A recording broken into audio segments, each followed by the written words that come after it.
The handcuffs clicked shut with metallic finality. "You're under arrest for obstruction," Officer Brian Kane declared, his voice dripping with satisfaction. Judge Anthony Carter had barely processed the words when Kane's partner stepped closer, her radio crackling to life. "Dispatch, we've got a suspicious black male in custody at the I-94 rest stop," Officer Amanda Holt announced, her tone heavy with assumption. "Driving a stolen vehicle," and Anthony's jaw tightened as the lie bled across police frequencies. What the officers didn't know was that every word was being recorded by a federal wire hidden beneath his tailored gray suit. "Federal Agent Reynolds, are you getting this?" Anthony whispered almost inaudibly. The tiny earpiece crackled back. "Crystal clear, Your Honor. They just committed federal civil rights violations on tape." Kane grabbed Anthony's arm roughly, shoving him toward the squad car. "You people think you can just sit anywhere you want, driving cars you can't afford." The racist words hit the FBI surveillance equipment like thunder. 200 yards away, in an unmarked van, Agent Dana Reynolds' eyes widened. This was the evidence they had been waiting months to capture. Anthony remained calm, his dignity intact. Even as Kane slammed the car door, he knew something the officers didn't. In exactly 43 minutes, this routine stop would end careers, trigger indictments, and force reforms that politicians had avoided for decades. What nobody in that parking lot realized was that this moment of casual racism would ignite a firestorm that reshaped police accountability laws forever. If you believe federal investigations into police corruption are necessary, hit subscribe and type accountability below. But to understand how a sitting judge became the key witness in a federal sting operation, we need to rewind 6 months earlier, deep inside the FBI's Detroit field office. Judge Anthony Carter sat in a secure conference room, the heavy air reeking of burnt coffee and secrets. Across the mahogany table, Special Agent Dana Reynolds slid a thick manila folder toward him. "Your Honor," she said, steady but grave, "what you're about to see will disturb you. We've been building a case against Michigan State Police District 7 for systematic civil rights violations." Anthony opened the folder. 22 years on the bench had hardened him, but nothing prepared him for page after page of buried complaints, suppressed footage, and racial profiling data that made his pulse spike. 3 federal judges had already reviewed it. All 3 called District 7 a criminal organization hiding behind badges. The statistics were damning. Black motorists pulled over at a rate 847% higher than white drivers. Warrantless searches in 73% of cases. Complaints erased by supervisory staff. Reynolds leaned forward, her voice cutting through the silence. "Judge Carter, we need your help. With your record and credibility, you're the perfect candidate to go undercover. But it means risk. It means putting on a wire. It means stepping into the fire." Anthony's eyes lifted from the file to the faces around the table. FBI supervisors, civil rights prosecutors, investigators, all waiting, all desperate. He exhaled slowly, aware that the decision he made in that sterile room would change not only his life, but the lives of thousands who'd been silenced. Judge Anthony Carter felt the weight of the file pressing into his palms. The pages weren't just ink and paper, they were people's lives, broken open and discarded as if their rights had been optional. His eyes traced the grainy photos clipped into the reports. Bruised faces, shattered windshields, children crying on the roadside as parents were hauled away in cuffs. The fluorescent lights hummed above the conference room, but the silence was heavier than sound. Agent Dana Reynolds kept her gaze fixed on him, steady and relentless, like she'd already placed a verdict in his hands. Around the table sat 3 others, Assistant U.S. Attorney Michael Hayes, FBI Section Chief Lydia Monroe, and Civil Rights Investigator David Chen. None spoke. They didn't have to. The file said it all. Anthony shifted slightly in his chair. For over 2 decades, he had sat in judgment of others, measuring evidence, balancing law and compassion. Yet in that moment, He realized the system he'd sworn to uphold had allowed something monstrous to grow in its blind spots. "How long?" he asked finally, his voice low. Reynolds exhaled slowly.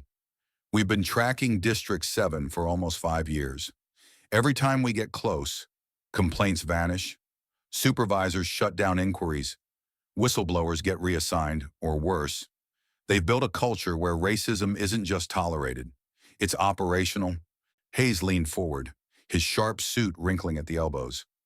"We need someone who carries undeniable authority, someone they wouldn't dare suspect. That's you, Judge Carter. Your reputation is untouchable. They'd never imagine you walking into a rest stop wired up for us." Anthony closed the folder. "You're asking me to stop being the one who hears testimony and become the one who gives it." "No," Reynolds corrected. "We're asking you to be both. A bridge between the victims who've been silenced and the justice system that's supposed to protect them." The room held still, waiting. Anthony's mind drifted to memories. His father pulled over on a Michigan highway in 1978, hands shaking as a trooper tore apart their family car for no reason. His own early years as a defense attorney, watching clients railroaded by routine stops that were anything but. The pages in the folder weren't strangers. They were echoes. Finally, Anthony straightened his shoulders. "If I do this, I don't want half measures, no quiet settlement, no sealed files. If I risk everything, then we expose everything. Agreed?" Monroe's lips tightened into something between a frown and a smile. "That's the only way it ends." The next weeks blurred into training sessions. FBI technicians fitted Anthony with devices so small they seemed impossible. Wires stitched invisibly into lapels, a micro-transmitter hidden in a fountain pen, an earpiece that looked like nothing at all. He practiced keeping his voice calm under pressure, practiced making whispered remarks sound like mutters to himself, practiced swallowing fear behind an even expression. At 58 years old, he'd thought his life would be winding down, retirement on the horizon, maybe teaching law. Instead, he was learning how to survive an undercover operation. Dana Reynolds shadowed him constantly. "The trick is natural rhythm," she said as they sat in a mock car stop staged inside an FBI garage. "Don't force words. Just live the scene. Our job is to capture reality, not theater." Anthony chuckled, dry and weary. Strange advice to give a judge. "My whole life has been about theater.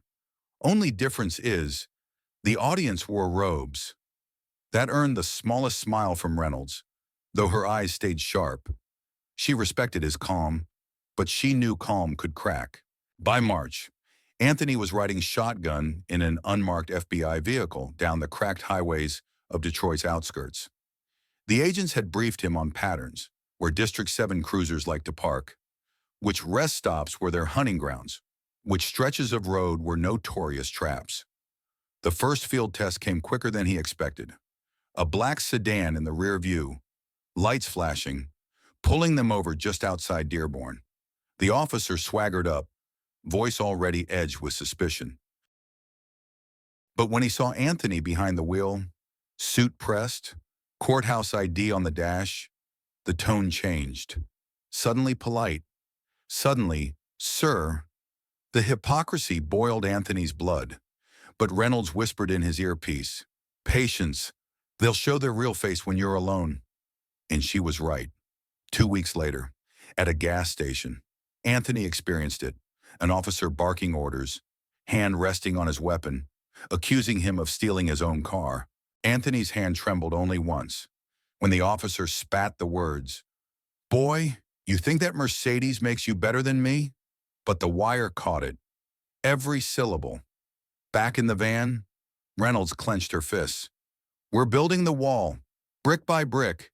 Keep holding steady." Yet undercover work wasn't only about danger in the moment. It seeped into Anthony's personal life. He told his adult daughter Rachel he was consulting on a legal project, but the lie sat heavy. Nights at home were sleepless. He replayed encounters, felt phantom grips on his arms, heard echoes of sirens in the dark. One evening, Rachel noticed the fatigue in his eyes. "Dad, you look like you're carrying the world," she said softly. Anthony forced a smile. "Just cases piling up. You know how it goes." But in truth, he wondered if she would ever forgive him if the operation ended badly. By April, the FBI had collected enough to indict mid-level officers, but Reynolds insisted they hold out for something bigger, direct, undeniable proof against the ringleaders, the ones giving the green light for systemic abuse. That meant staying undercover longer. That meant more stops, more risk. Anthony agreed, not because he wasn't afraid, he was, but because fear had become fuel. Every story in that folder, every child's face, every man beaten down for the color of his skin pushed him forward. And so it was that morning in June, at the I-94 rest stop, when the trap finally snapped shut. Officers Kane and Holt had no idea who they were cuffing. To them, he was just another black man driving a car they assumed he couldn't own. To Anthony, it was the moment all the sleepless nights converged. As Kane shoved him against the hood, Anthony whispered into his collar, "Reynolds, are you hearing this?" The earpiece hissed alive. "We've got it all. Stay calm. 43 minutes from now, their world collapses." Anthony's eyes fixed on the horizon, where morning traffic hummed along the interstate. He thought of his father's trembling hands all those years ago, of his daughter's worried smile, of every name buried in that FBI folder. And he knew this wasn't just his story anymore. It was theirs, and it was only beginning. The footage hit the internet like a lightning strike. At first, it was just a clip uploaded anonymously to a small subreddit dedicated to police accountability. A shaky thumbnail showed the gray outline of a rest stop parking lot, grainy and indistinct. But once viewers pressed play, they heard it. Officer Brian Kane's voice, smug and unmistakable. "You people think you can just sit anywhere you want, driving cars you can't afford." The words didn't just sting, they detonated. Within hours, the clip was mirrored across Twitter, TikTok, and YouTube.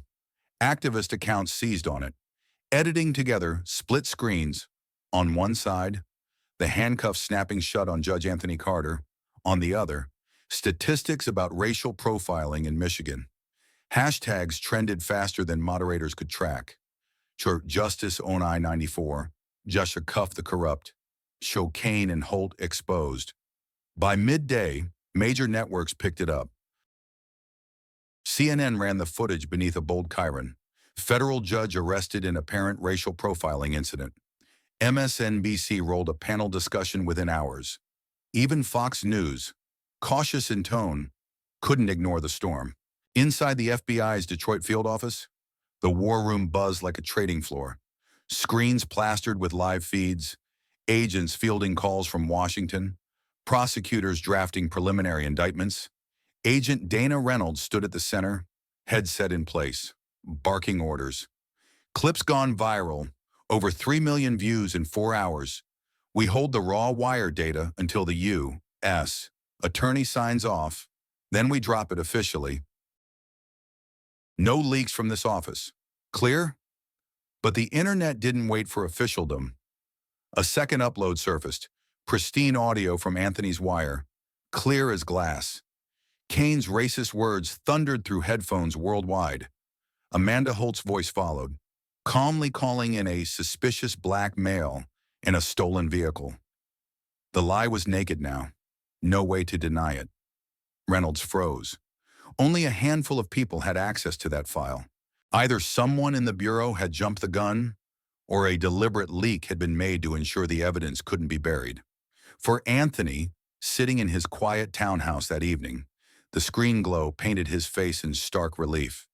He watched strangers dissect his every movement, how he kept calm when shoved, how he whispered almost inaudibly into his collar. "The judge had steel in his spine," one commenter wrote. Another, "This is what dignity under fire looks like." Rachel called him in tears. "Dad, they're saying you exposed the whole thing. Was this what's been keeping you up at night?" Anthony hesitated. The cover story was over. Yes, sweetheart, it was all of this. Her silence stretched. Then softly, I'm proud of you. Just be careful. By the second day, the fallout turned explosive. Governor's office press briefings clogged with reporters. Civil rights groups mobilized protests outside District 7 headquarters. Signs read, 847% higher stops. Enough is enough. At a hastily arranged press conference, District Commander Raymond Fletcher tried to spin. This appears to be a misunderstanding. We urge the public not to rush to judgment. But the internet had already judged. Clips of Fletcher's statement were edited with clown horns and laugh tracks. Memes plastered his face over wanted posters. Behind closed doors, Michigan's Attorney General convened an emergency task force. Federal prosecutors, emboldened by the public firestorm, filed preliminary charges within 72 hours. Kane and Holt were suspended without pay. But even that felt like too little, too late. For Anthony, life became surreal.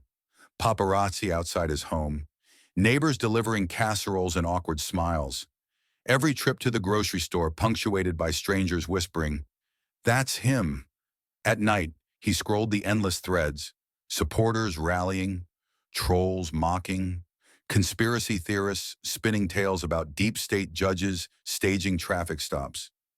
The noise was deafening. But beneath the chaos, something undeniable was happening.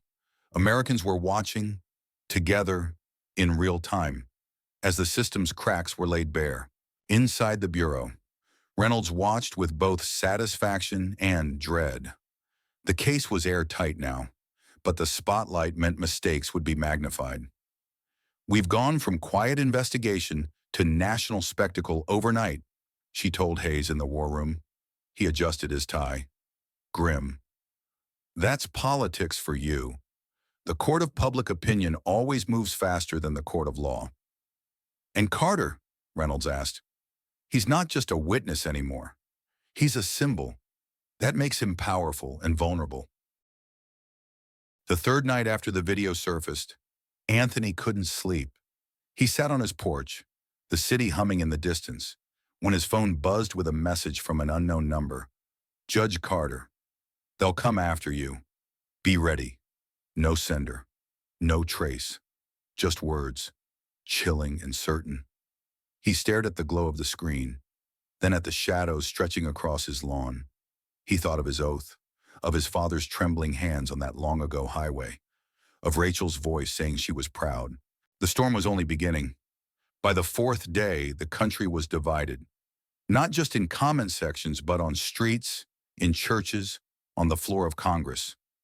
Clips of Anthony Carter's arrest rolled on a 24-hour loop across every major network. Talk radio lit up with callers. On one station, a woman sobbed as she described her own father being profiled. On another, a man fumed that the FBI was targeting hardworking cops. The hashtag split into camps. Counter Justice on I-94 still surged, but counter tags like Shunt Back the Blue and Our Hoax Judge rose to meet it. Anthony's face, once known only in courtrooms, now appeared on protest placards, both haloed as a hero and defaced as a traitor. At the FBI's Detroit field office, the war room had turned into a pressure cooker. Agent Dana Reynolds had 3 phones buzzing at once. Calls from Washington, civil rights attorneys, congressional aides. Reporters camped outside the building, demanding answers about the Bureau's role in staging an operation that had embarrassed state police. Assistant U.S. Attorney Michael Hayes slammed a folder shut on the table. They're demanding we hand over every shred of discovery. Now. Defense lawyers for Kane and Holt are crying entrapment, Reynolds shot back. Entrapment? They cuffed a sitting judge for existing in a suit he could afford. That wasn't a trap. That was who they are. But Section Chief Lydia Monroe raised a hand. Doesn't matter. The politics are shifting. Half the Senate Judiciary Committee wants hearings before we even file indictments. They smell blood. And Carter's name is the headline. Anthony felt the shift most in his own skin. The first days, strangers offered gratitude in grocery store aisles. By the end of the week, he found angry flyers taped to his door. Traitor Judge, FBI puppet. One night, a pickup truck slowed in front of his house, its engine rumbling too long. He sat in the dark with Rachel on the phone, listening, waiting, until the engine finally rolled away. The threats multiplied online. Grainy photos of his home address surfaced on fringe forums. A podcaster with 500,000 followers declared, "This so-called judge is a plant. He's not exposing corruption. He's advancing a federal takeover of local police." Rachel called again, her voice tight with fear. "Dad, I'm seeing your name everywhere. They're dragging you through mud. Can you quit this? Walk away?" Anthony's silence stretched. He wanted to protect her, shield her from the ugliness. But the answer was already written. "If I quit, Rachel, it means everything they've done stays buried. I can't live with that." Meanwhile, District 7's allies pushed back hard. The police union staged rallies, officers in uniform chanting, "Stand with Kane, stand with Holt." Local politicians doubled down, calling Carter's arrest an honest mistake blown out of proportion. Then came the gut punch. A leaked memo suggested high-ranking FBI officials had debated whether Carter's involvement risked tainting judicial impartiality. The story spread like wildfire. Suddenly, headlines weren't just about racist cops. They were about a judge stepping outside his lane. Cable panels debated, should a sitting federal judge go undercover? Some praised his courage. Others warned it undermined separation of powers. Anthony watched one panel late at night. A commentator sneered, "This isn't Rosa Parks. This is an activist in a robe pretending to be impartial." He turned off the TV, the silence in his living room louder than any broadcast. Inside the bureau, tension spiked. Monroe called Reynolds into her office. "Dana, this investigation is spiraling into a constitutional crisis. Washington wants Carter pulled out before we lose control." Reynolds bristled. "Pulling him now hands victory to District 7. They'll paint the whole thing as a witch hunt." Monroe's eyes hardened. "I don't care how righteous this feels. If the Bureau burns, we all burn." Reynolds left the office furious. She dialed Carter directly. "Anthony, listen to me. They're considering sidelining you. If they do, the case could stall for months. You need to brace yourself." Anthony's voice was steady, but there was steel beneath it. "They can sideline me, Dana, but they can't sideline the truth. The evidence exists, and it won't vanish again." On the streets, protests grew larger and angrier. In Detroit, thousands marched with signs bearing Anthony's name, chanting "Accountability now." At the same time, countermarchers lined the sidewalks, shouting "Hands off our cops." Police lines separated the two groups, tension humming like a live wire. One night, clashes erupted. Tear gas drifted across Woodward Avenue. Viral clips showed a protester waving a poster of Anthony's face, struck down by a baton. The image spread like wildfire, fueling both fury and fear. Rachel called again, panicked. "Dad, this is getting dangerous. They're fighting over you. Over your name." Anthony closed his eyes. He'd sworn an oath to uphold justice, not to become a symbol in street battles. Yet the choice had been taken from him. He was no longer just Judge Anthony Carter. He was the story. By mid-July, Congress announced hearings. Subpoenas flew. Politicians lined up to score points. Some framed Anthony as a whistleblower hero. Others painted him as a reckless jurist. His invitation to testify arrived by courier, heavy with the seal of the United States Senate. Reynolds briefed him. "They'll grill you. Some will want your head. Others will want your sound bites. Stay calm. Stay factual. Let the evidence speak." Anthony nodded, but inside he felt the walls closing in. He had always believed in justice as an institution, something steady and impartial. Now he saw how quickly it became a battlefield. That evening, alone on his porch, He thought of his father again. That old highway stop, the trembling hands on the steering wheel. His father had endured quietly, swallowed dignity for survival. Anthony had chosen differently. He'd strapped on a wire, thrown himself into fire.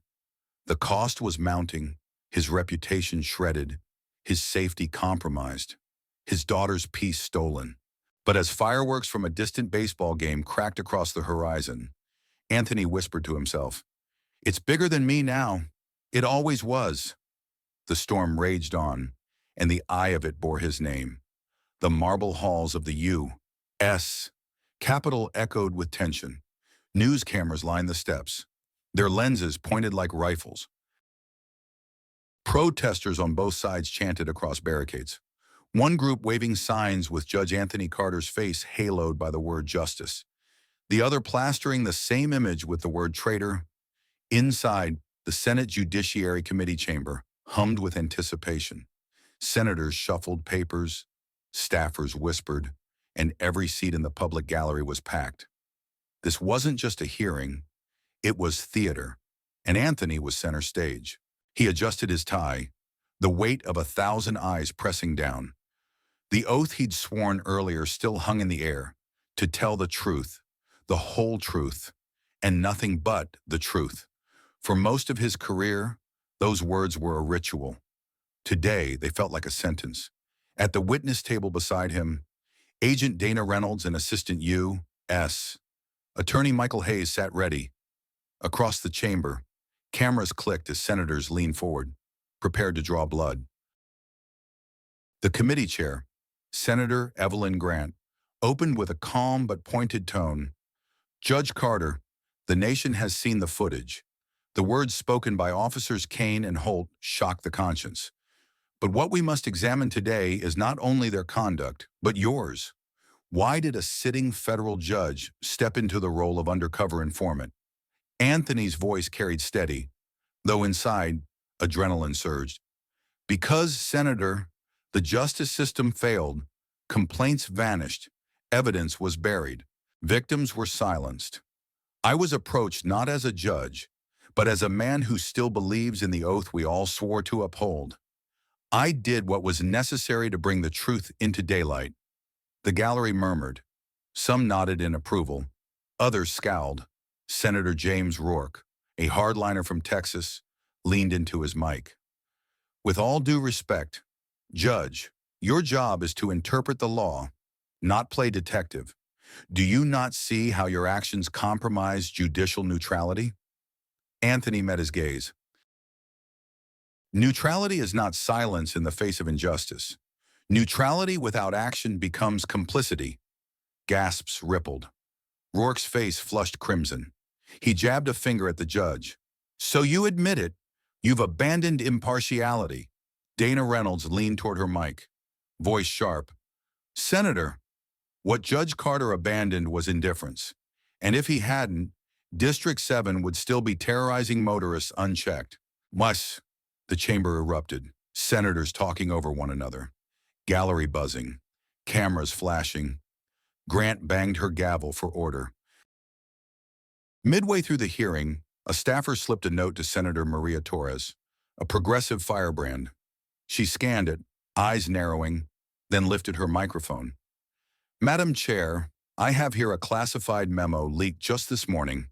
It details that District 7 supervisors not only suppressed complaints, but coordinated directly with union representatives to threaten whistleblowers into silence." The room froze. Gasps again. Reporters scrambled for their phones. Torres pressed on, voice like a blade. "Judge Carter, are you aware of these allegations?" Anthony shook his head slowly. "No, Senator. But they align with the patterns I witnessed firsthand. Systemic corruption requires systemic protection. It appears that protection reached farther than any of us imagined." The revelation hit like dynamite. Within minutes, news networks cut live to the hearing. Headlines scrolled, "Union ties to suppression alleged." "Whistleblower intimidation confirmed." Senator Rourke slammed his folder shut. "This is unverified. We will not grandstand on leaks." But Torres snapped back. "Unverified? or inconvenient. The chamber dissolved into chaos. Chair Grant pounded her gavel until the wood splintered. Through it all, Anthony sat steady, though inside, his chest burned. He realized what Reynolds had warned him of. This wasn't just about bad cops anymore. This was about institutions protecting themselves, and he had just become the lever prying them open. Outside the chamber, the storm raged harder. Crowds swelled on the Capitol lawn. Chants echoed into the marble halls. Cable news anchors whispered about the most consequential civil rights hearing in a generation. Inside, Anthony braced as Senator Grant returned the floor to him. Judge Carter, final question. After all you've endured, after the threats, the division, the exposure, do you regret your decision to go undercover? Silence fell. Cameras zoomed. Anthony inhaled, the memory of his father's trembling hands flashing once more. Rachel's voice echoing in his ears, the countless faces buried in the FBI's folder rising before him. No, Senator, he said at last. His voice was calm, but the conviction in it was iron. I regret only that it took this long for the truth to be heard. For a heartbeat, the chamber was silent. Then the gallery erupted. Applause, shouts, protests all clashing together. The gavel slammed again, but the moment was already out in the world. That night, Anthony's testimony replayed on every screen. Clips of his line, "Neutrality without action becomes complicity," went viral, plastered across TikTok and Twitter, turned into memes, stitched into songs. But with fame came danger. Late that night, Anthony's phone buzzed again. Another anonymous message. You think you've won. You don't know how deep this goes. He sat in the dark, phone glowing in his hand, the cheers from the Capitol still echoing in his ears. He had pulled the curtain back, but behind it, darker forces were waiting, and the real reckoning was still to come. The morning after the Senate hearing, headlines screamed across every front page. Judge Carter confronts Congress. Neutrality without action is complicity. District 7 scandal sparks nationwide reckoning. The tide had turned.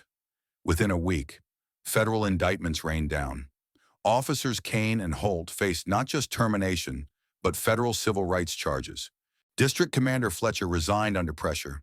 Subpoenas stretched outward, toward union officials, supervisory staff, even a deputy state attorney accused of bearing cases. The FBI's investigation, once confined to Michigan, expanded nationwide. Other districts fell under scrutiny. What began as one judge in handcuffs at a rest stop now threatened to rewrite accountability across the country. Anthony Carter's life shifted in ways he hadn't imagined. Security around his home doubled. Federal marshals shadowed his movements. Rachel moved in temporarily, unwilling to leave him alone. She cooked his favorite meals, teased him gently about his stubbornness. But her eyes betrayed worry every time a car slowed on their street. One evening, as they ate quietly, she set down her fork. Dad, they're calling you a hero, but I know the toll this has taken. Was it worth it? Anthony paused, the question settling like a stone in his chest. He thought of the sleepless nights, the threats, the fear etched on his daughter's face. Then he thought of the children crying on the roadside in those photos, the men wrongfully jailed, the voices silenced for decades. Yes, he said simply, because silence costs more. Rachel's eyes welled, but she nodded. Meanwhile, in Washington, lawmakers scrambled to catch the wave. The Civil Rights Accountability Act was introduced, requiring mandatory body cameras, independent review boards, and harsher penalties for officers found guilty of racial profiling. Skeptics called it political theater, but marches in dozens of cities demanded its passage. Anthony watched the debate unfold on television, feeling the surreal weight of it. He had not set out to change federal law. He had simply said yes to one file in a sterile FBI room, and yet, here it was. Change, messy and incomplete, but real. Kane and Holt's trial became the trial of a generation. In court, the defense painted them as victims of entrapment, pawns in a political game, but the jury listened to their own voices on tape, cold, unfiltered, undeniable. When the verdict of guilty was read, the gallery erupted, tears streaming down the faces of families who had waited years for recognition. Anthony sat quietly in the back row, hands folded, not celebrating, not gloating, just breathing. Months later, Anthony returned to his bench in Detroit. Some whispered he was compromised, too political, but when he raised his gavel, the courtroom hushed as it always had. Justice, after all, was not an abstract. It was lived moment by moment, case by case. At night, though, he walked differently, shoulders lighter, gaze clearer. The fear had not vanished. Threats still lurked, but he carried something larger now, a certainty that he had done what needed doing. The final press conference came on a gray October morning. Rain streaked the Capitol steps as Anthony faced the microphones one last time. "I did not ask for this spotlight," he said, voice steady. "I did not seek to be a symbol. I am a judge. My duty is, and always has been, to the truth." What happened on I-94 was not an isolated incident. It was the symptom of a deeper illness. But illness can be treated. Change is possible. We have begun that work together, and we cannot stop now. Reporters shouted questions. Flashes popped, but Anthony turned away. He had said enough. That evening, back at home, he sat on the porch with Rachel. The sky burned orange with sunset. For the first time in months, the neighborhood was quiet. Rachel leaned her head on his shoulder. "So what now?" Anthony smiled faintly. "Now, I rest, and I trust that others will carry it forward." They sat in silence as the light faded, the world moving on but forever changed. And so the story of one man's arrest became something larger, a movement, a law, a lesson etched into the nation's conscience. Judge Anthony Carter hadn't sought to be a hero. He simply refused to be silent. And in doing so, he proved a truth that could not be handcuffed. Justice lives when ordinary people decide to act. If you believe that justice requires courage, hit that like button, subscribe to Heart and Mind, and type justice in the comments. Your voice matters more than you know.